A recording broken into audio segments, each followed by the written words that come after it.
shout out. We are here now in KL Central.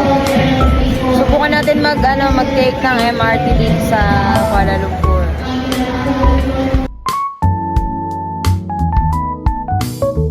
Siyempre, yung una nating step, bibili tayo ng ticket. Hindi tayo papasukin dyan yung tropa pics. Lima na tayo ticket, mga 85. What? 85,462. No. At ayun na nga, eto nga pala ang kanilang gate-gatean.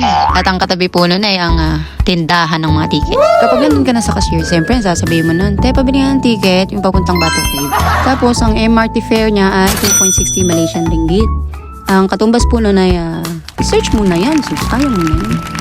Tapos i-scan mo lang tong QR code sa gate nila.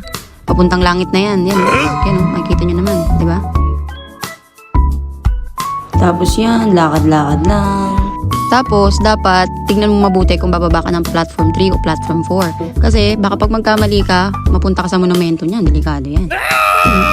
Pero yun nga, dito kasi pumunta kami sa platform 5. Kaya yun, naghintay lang kami ng MRT. Tapos yun na yun. Papasok na kami yan, no? Tingnan mo.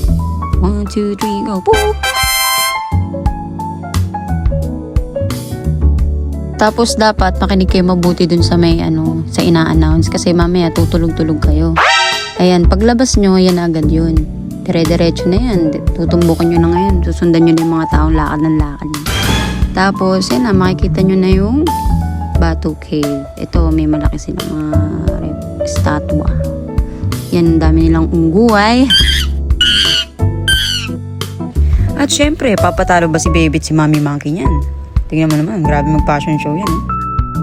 Parang si Spider-Man. So, ayun lang. Thank you sa panonood. Thanks for watching. Thank you. Mwah.